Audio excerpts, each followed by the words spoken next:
Hi friends, welcome to Easy QC. நான் உங்கள் மிச்சு. இன்னைக்கு நாம் செய்ய போகிற குழம்புக்கு 1/2 கிலோ பொடி மீன் எடுத்திருக்கேன். பொடி மீன் என்னன்னு கேட்குறீங்களா? கேரளாவில் பேக் வாட்டர்ஸ்லேருந்து கிடைக்கிற குட்டி குட்டி மீனெல்லாம் ஒட்டுக்கா சேர்த்து வச்சுருப்பாங்க மார்க்கெட்டில். அதுக்கு தான் பொடி மீன்னு சொல்கிறாங்க. இப்போது அந்த மீன் யூஸ் பண்ணி தான் இன்றைக்கி குழம்பு பண்ண போகிறோம். மீன் குழம்புக்கான இன்க்ரீடியன்ட்ஸ் பார்க்கலாங்க. முதல்ல ஒரு 1/4 டீஸ்பூன் குருமிளகுத்தூள், 1/2 டீஸ்பூன் மிளகாய்த்தூள், 1/2 டீஸ்பூன் மஞ்சத்தூள், 2 இல்ல 3 கொடம்புளி, அப்புறம் 1/2 கப்பு தேங்காய் நல்லா விழுதாக அரைச்சி வச்சுக்கலாங்க. வதக்கிறதுக்கு 10லிருந்து 15 சின்ன வெங்காயம் பொடியாக நறுக்கினது, 5லிருந்து 6 பல் பூண்டு பொடியாக நறுக்கினது, ஒரு சின்ன துண்டு இஞ்சி நீல வாக்கில் நறுக்கினது, ஒரு கொத்து கருவேப்பிலை, 3 காந்தாரி மிளகு.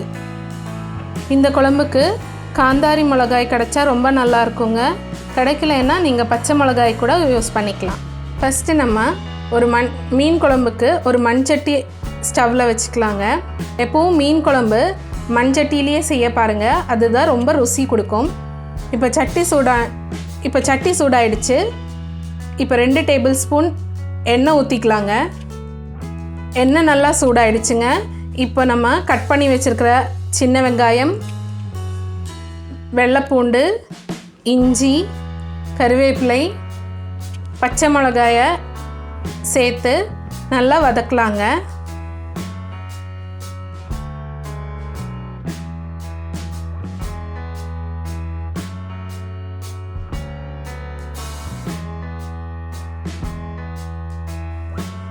இப்போ அது நல்லா வதங்கட்டுங்க. அது வதங்கிறதுக்குள்ளே நம்ம குருமிளகுத்தூள், மிளகாய்த்தூள், மஞ்சத்தூளை 1 ஸ்பூன் தண்ணி ஆட் பண்ணி நல்லா பேஸ்ட் மாதிரி செஞ்சுக்கலாங்க.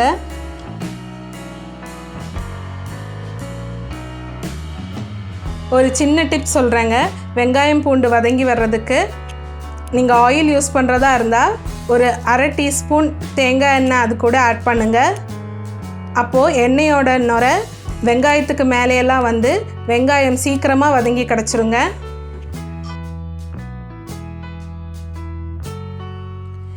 இப்போ வெங்காயம் பூண்டு நல்லா வதங்கிருச்சுங்க. இப்போ நம்ம இந்த பேஸ்ட் ஆட் பண்ணிக்கலாம். பச்சை வாசனை போகிற வரைக்கும் நல்லா வதக்குங்க.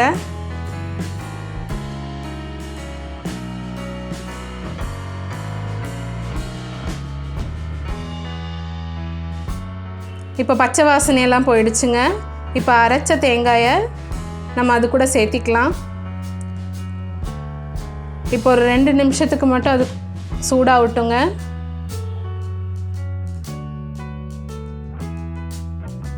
இப்போ மீன் குழம்புக்கு தேவையான தண்ணி சேர்த்திக்கலாம். அதில் கொடம்புளி ஆட் பண்ணிக்கலாங்க. சுவைக்கு உப்பு ஆட் பண்ணிக்கலாங்க.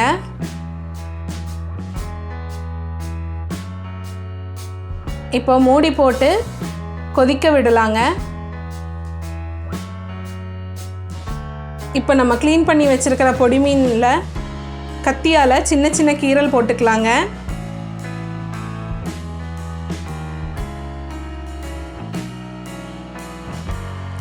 இப்போ குழம்பு கொதிச்சிருச்சான்னு பார்க்கலாங்க. கொதிச்சிடுச்சு.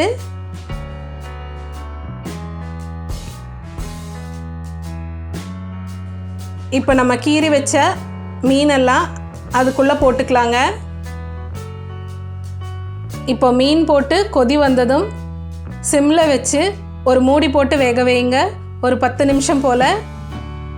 அதுக்கப்புறம் இறக்கி ஒரு 5 நிமிஷம் அப்படியே வச்சுருங்க. குழம்பு ரெடி ஆகிடுச்சுங்க. இப்போ பிளேட்டுக்கு மாற்றிக்கலாம். இது சாதத்துக்கு கூட ரொம்ப சூப்பராக இருக்குங்க.